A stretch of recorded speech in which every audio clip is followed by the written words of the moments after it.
start. Okay. So DAPA. The funny thing about DAPA, some people don't know they need it and they do. Some people think they need it and they don't. Not all VAs use it. And it's kind of a weird character. It's kind of hard to find. If you go on Google and you search DAPA, unfortunately it pulls up another program called DAPA, which has to do with illegal immigrants. And because illegal immigration is such a hot topic right now with the presidency and all that, it pretty much, when you search DAPA, it dominates the first 7 or 8 pages. But that's not the right DAPA that you're looking for. The DAPA that you need is what's called a distribution and pricing agreement. Mm-hmm. Yep. And even when you search that,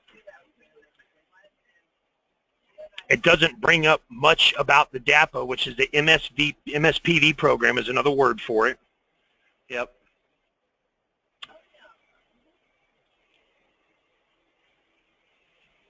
Now, do you have a purchasing agent that's asking you to get a DAPA, or did someone tell you to get a DAPA? What's your main interest for looking into it?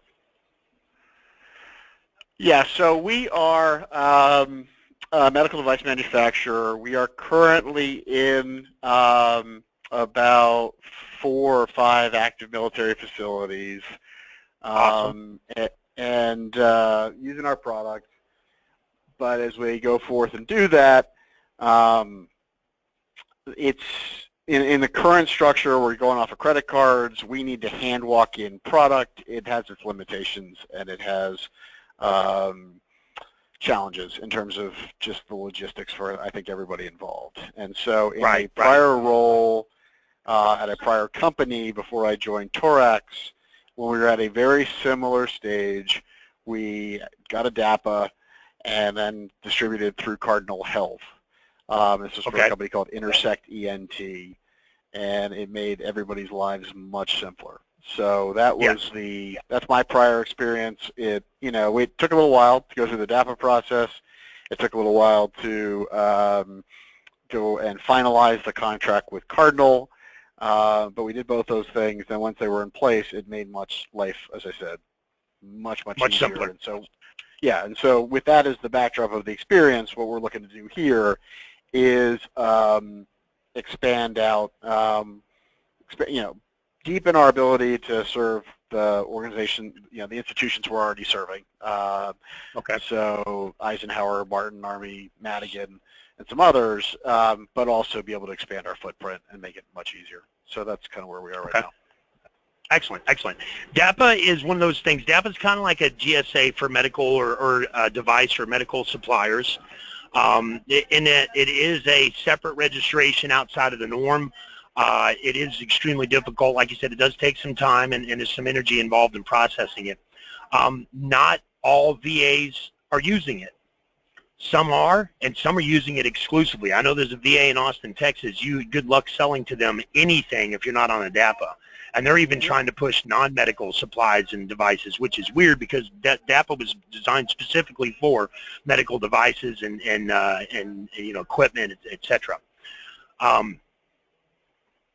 The one thing about it, kind of like a GSA, is that it's a smaller realm of purchasing, but they tend to be larger, longer-term contracts, and they're easier to get, like you just said. If you go to the FPDS, Federal Procurement Data System, and you put in DAPA, you're not going to see a lot of contracts in here under DAPA because the purchasing agents simply aren't going in and putting it in the notes. And if they don't put it in the notes that that's the way it's purchased, it's not going to show up. But if you cross-reference that with FBO, you'll find a different story. If you go into FBO,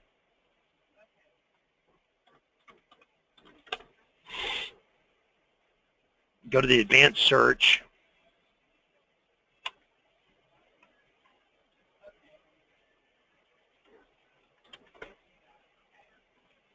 you'll see that there are a fair amount of contracts out right now that are specifically being put out for DAPA, so only people on the DAPA schedule can do them. And of course, most of them are medical pieces or equipment or even things as simple as Band-Aids, tongue depressors, stuff like that, disposable items, commodities that are done through the medical and industry for doctors, etc., is being done through a DAPA schedule. Okay. As far as getting information on it, there's not a whole lot out there. I actually have, see if I still have that. I got a new computer recently, and the other one was, something was corrupted with the email, so I lost some of my emails.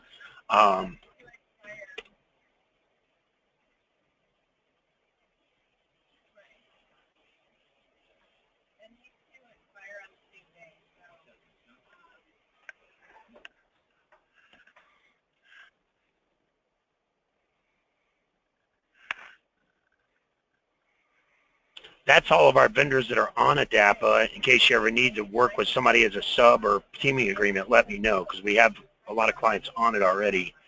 Let me see here. Should probably have it in my sent file. That's what I should have looked at to begin with.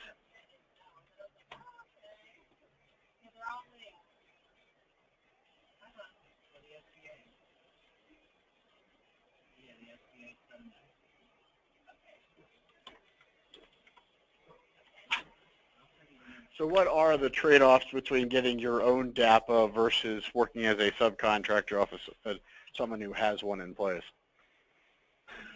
You know, having a DAPA in place obviously gives you the ability to sell as a prime versus working with a prime that has a DAPA. You're going to have to sell to them as a subcontractor, and of course they would turn around and sell as a prime, which cuts part of the profits out of your pocket because you're basically the middleman.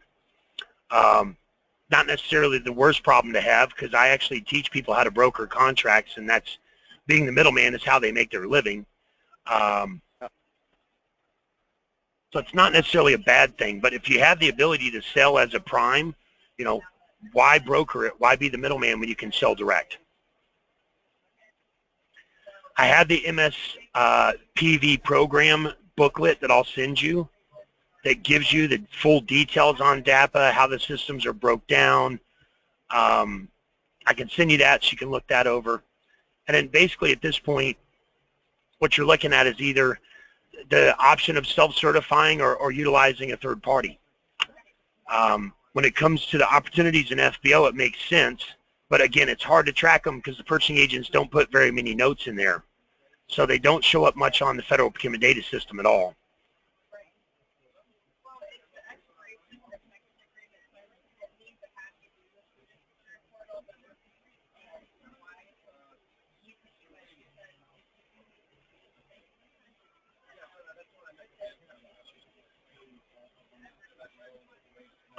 Okay, so the actual application to set up the DAPA is where? Let me email you the link for it right here. I just had it up and I lost it. Oh, I searched it. That's right. Here it is. Duh.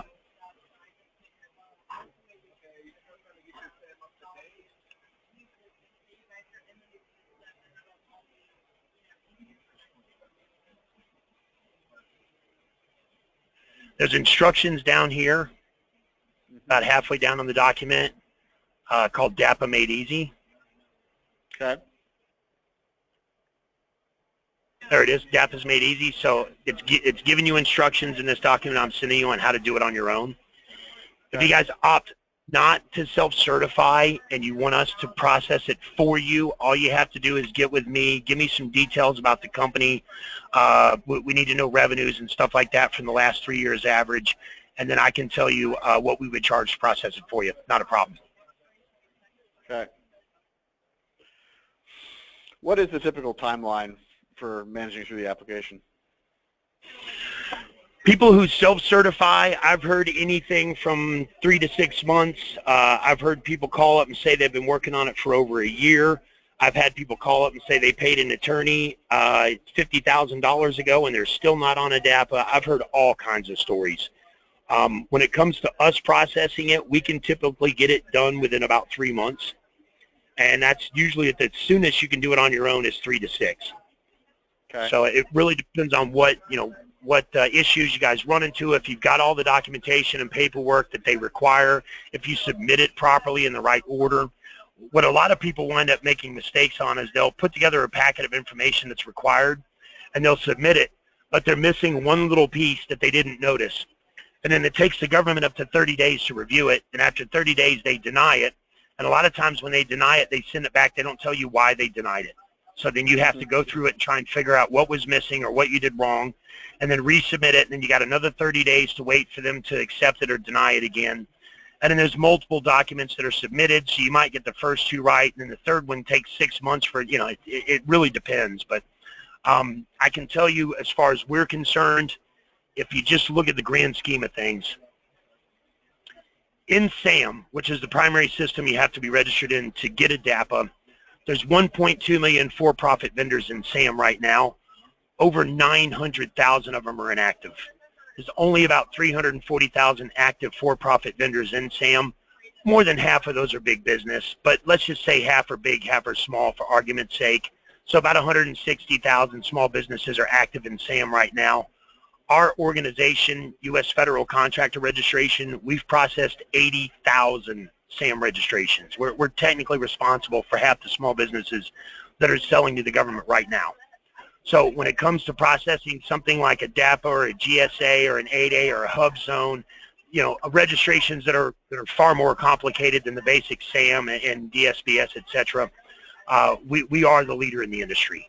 And we're the only organization that exists that does GSAs on a monthly 12-month payment system. We don't take full payment on GSA up front like 99.9% of our competition, because a lot of them know that you might not qualify. And it could take 2 or 3 months of paperwork to figure out you don't qualify, and then they don't want to give your money back. We don't do that. We charge you monthly. That way, if you don't qualify after 2 or 3 months, you're not out of pocket anything, and what you have spent, we allow you to use towards another service. We give you credit on it. And DAPA, what would be the biggest reasons why a company wouldn't qualify? On GSA, the biggest reasons why companies wouldn't qualify on GSA is because you don't have enough experience. Maybe they've been audited in the past, and their audit didn't turn out very well. And because when you get on a GSA schedule, you are setting yourself up to be subject to auditing, and you're setting yourself up to be subject to affirmative action and other types of requirements. And not everybody has, you know, so many veterans and so many women and so many minorities working in their business, so they don't always qualify for GSA. DAPA is a little different.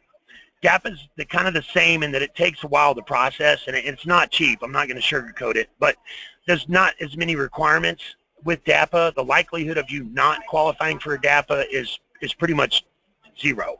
As long as you have letters of supply from your manufacturers, as long as you can get letters of supply, which you already have, and you've got your you know, your documents and your not documents of authorization.